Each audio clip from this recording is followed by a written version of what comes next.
This is the Hidden Killers Podcast with Tony Brueski and continuing coverage of the case against Rex Heuermann. In many true crime cases, the origin story doesn't begin with the crime scene. It begins with a rescue, a moment where someone, usually a man, steps into a woman's life at her most vulnerable and appears to save her. But sometimes that rescue is the beginning of a different kind of captivity. Think back to Paul Bernardo and Carla Homolka in Canada. At first, he was the charming, handsome boyfriend who helped her escape a strict upbringing, but behind closed doors, he was grooming her into complicity. Or Chris Watts, who seemed like the perfect husband until his entire family vanished. Their wives and families didn't fall in love with monsters. They fell in love with someone who presented as their protector. And in this segment, we're going to dive into the early years of Rex Heuermann and Asa Ellerup's relationship, the origin story. What began as friendship and support during a bitter divorce turned into a family unit, a home, a child, and perhaps a carefully constructed illusion. What Robin Dreeke exposes here is not just a behavioral breakdown of Rex, it's an exploration of why Asa may have never asked the right questions and how her emotional needs, past traumas, and empathetic nature may have been the very traits that made her the perfect cover. As we peel back the layers of their relationship, how they met, how they lived, and how their home was shaped, we begin to understand the difference between a life shared and a life staged. In the comment section, let me know what you think on YouTube about all of this. If you're listening to us on the podcast platforms, hit subscribe there so you don't miss any of our coverage on this case. And do check out our YouTube channel, Hidden Killers with Tony Brueski. Just search that. And like I said, tell us what you think. Yeah, I got a lot of questions, and including some about that secret place. But let's watch some of the clips, and we'll kind of get into some of those because we're going to see the secret place. We're going to see all sorts of interesting things about what went on. Creepy shit but there, boy. Let's start out at the beginning. This is how she met Rex, because it kind of sets the scene for everything that goes on afterwards. This, again, is from the documentary special. I moved here in with Rex in November of 1995. No, that's my favorite. I met Rex when I was 18 years old. He was going to college. I was working at 7-Eleven.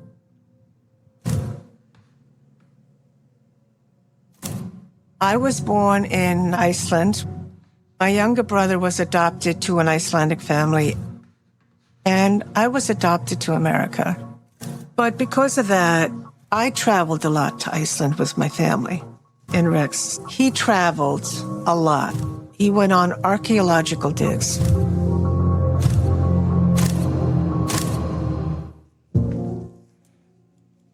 He's the kind of guy you turn your head and you go take a look at, you know? He was tall, handsome, debonair young man. I love tall, dark, and handsome. That's me.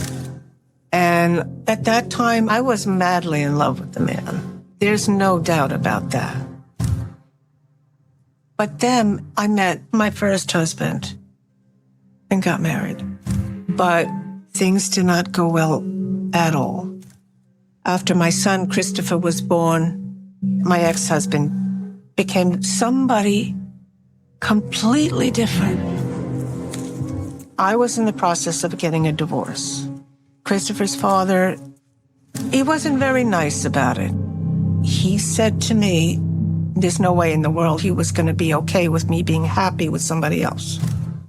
Rex was the kind of person that you could call, even if you just wanted to talk, and that's it. We were friends. Everybody needs a friend. So Rex came with me one time to go pick up my son. Rex was standing there, and he heard what he said. Rex then says, okay, I'm not worried. Let's get a lawyer. Let's take him to court. And then he paid for the lawyer to take him to court. So fast forward I got my divorce. There was no reason to hold back. You know what I mean? So Rex said to me, I've got a nice house. I mean, it's not big, not elaborate.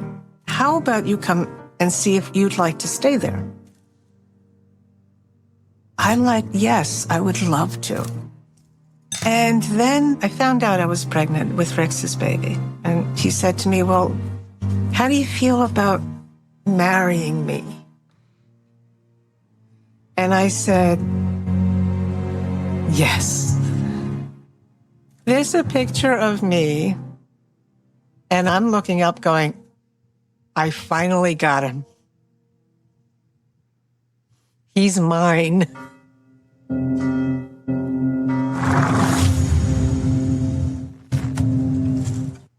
She still seems to have that same vigor about her of, he's mine. Everybody needs a friend, right?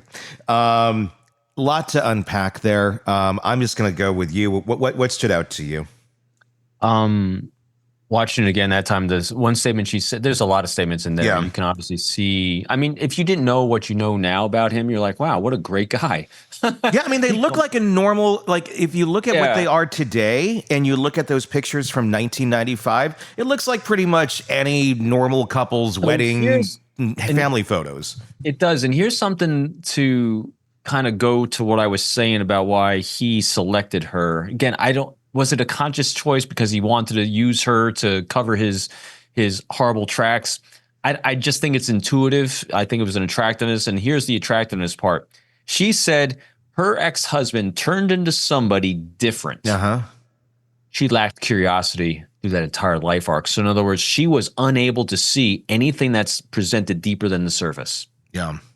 I don't like using that word gullible because it kind of I don't like demeaning anyone or like victim blaming in this, but she doesn't have a deeper curiosity to understand why people have the actions they have.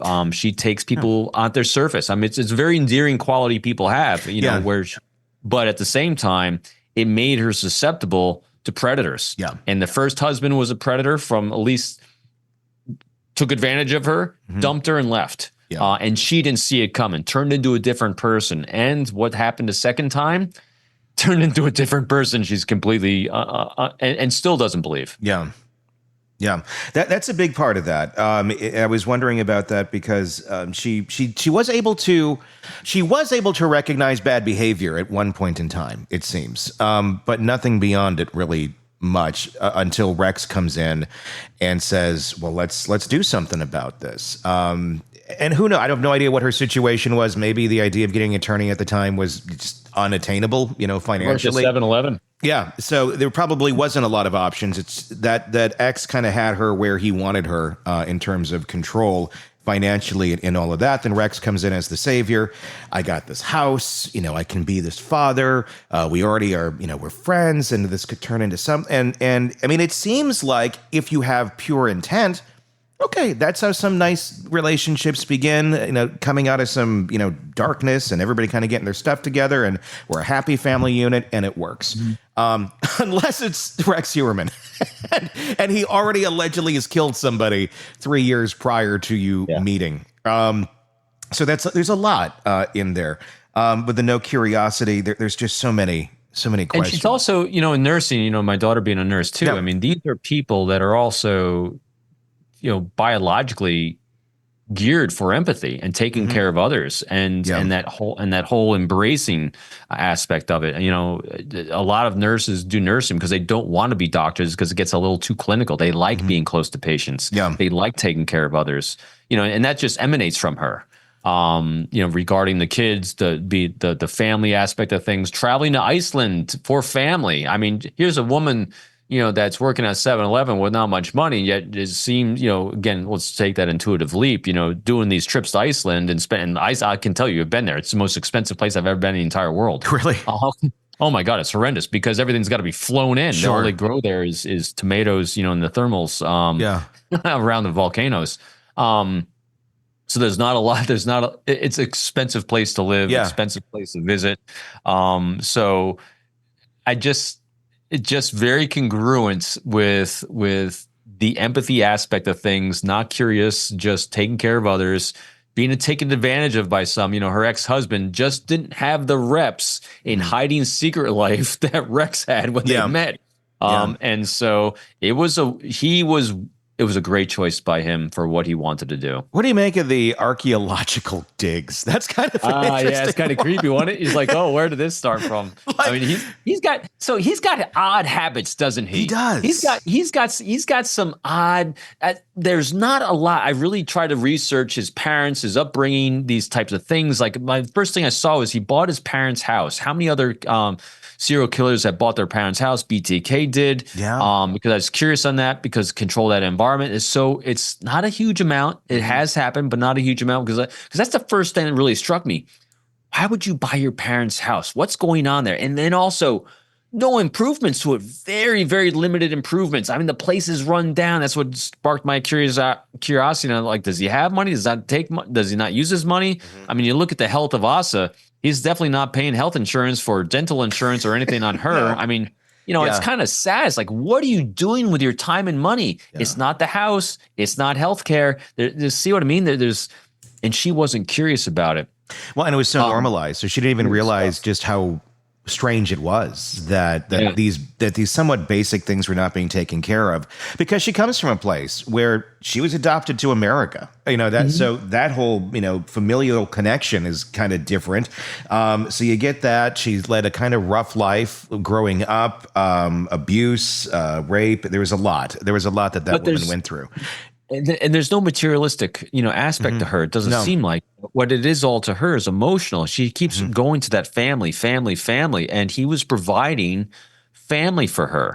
That she had her children. She's close to her children. I mean, so all her need, people balance the needs emotionally and physically and materialistically all very differently. And you can see her needs are being met emotionally, and that's what Rex was able to do. And he also is not a very materialistic guy, because look at the wreck in which he lived. I mean, just crazy, especially in Long Island where they live. That's a little off. I wonder about the house. We'll talk more about the house in a minute. Let's take a look at her showing off some of the house.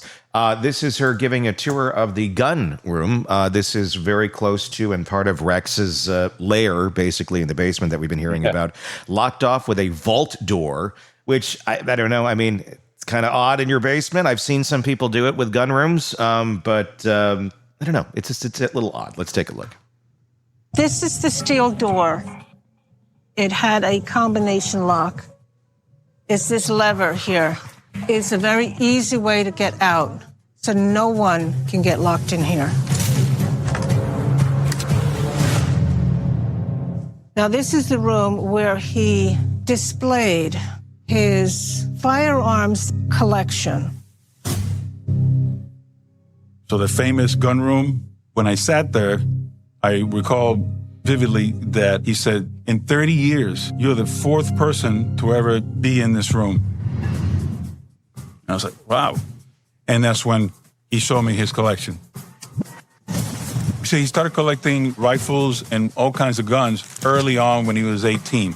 And it was an amazing collection. There's nothing in this case that suggests that those guns were utilized in the commission of any crime. A walk-in gun vault, that's one thing. But a secret room? I was like, oh my God.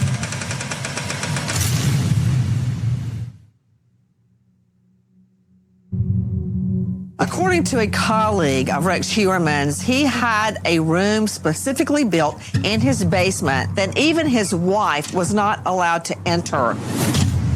That's the secret room everybody talks about. It's kind of a walk-in closet in the gun room that is actually right under the stairs.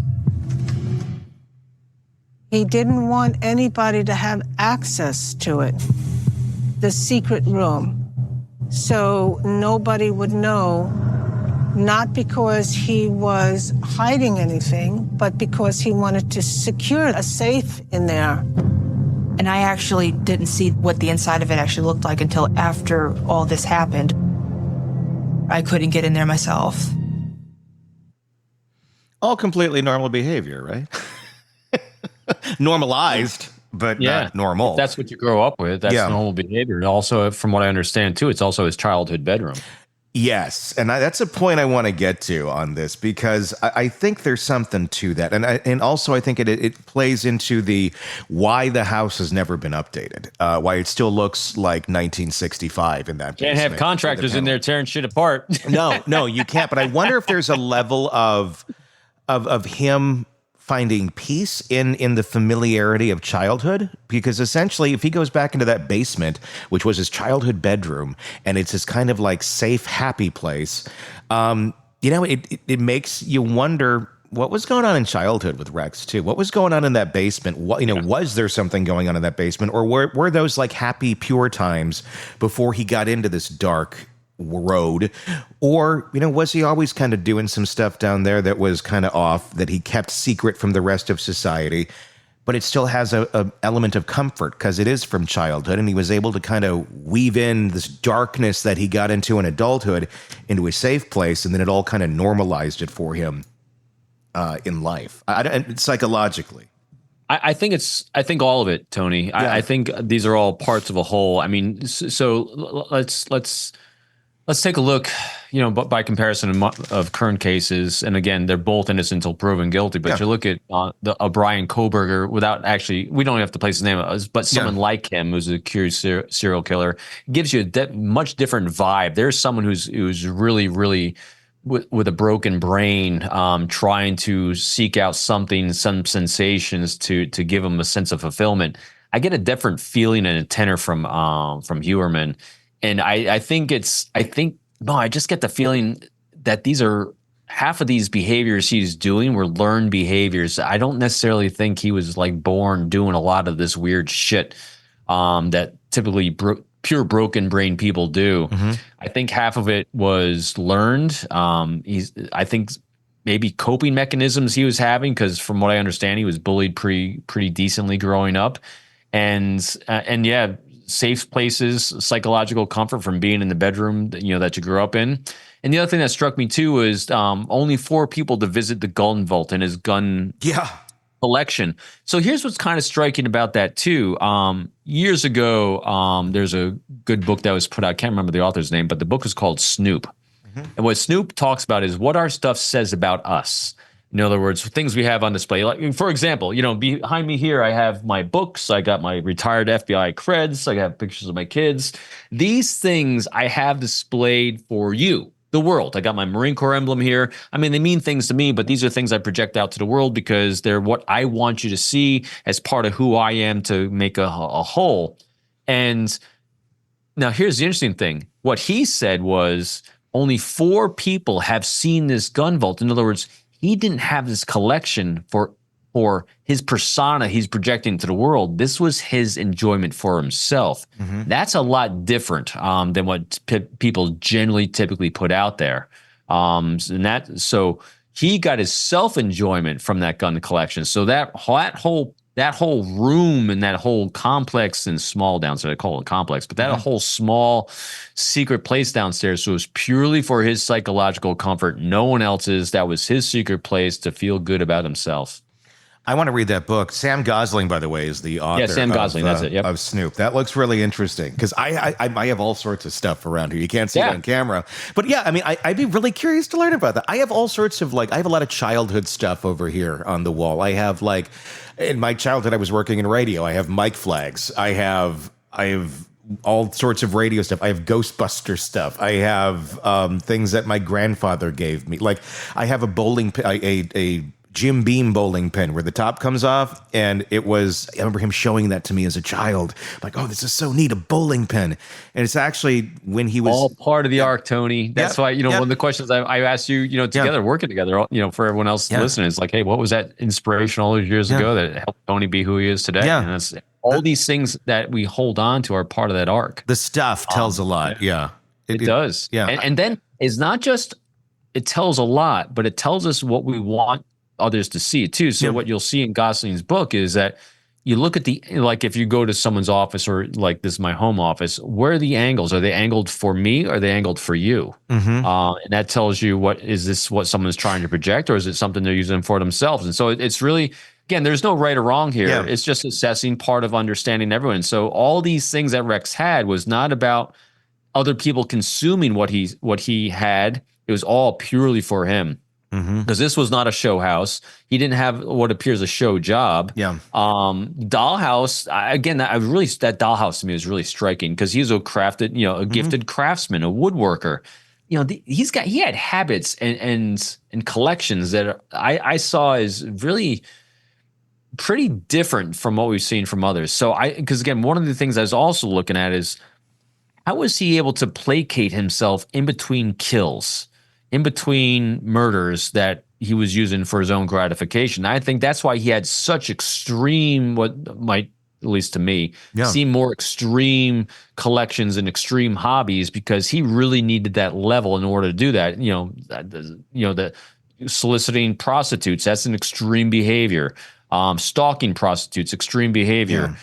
Huge, massive gun collections, going to rifle ranges, extreme behaviors. So really interesting. Yeah, and especially, and we'll take a listen to some of the clips of the daughter in just a little bit, because she's really conflicted about this. I mean, she had in her mind, a normal dad who would build a dollhouse for her, who would spend time with her, who would do things. And as she describes it, you can love him and you can hate him at the same time, because she's trying to reconcile childhood with what reality is.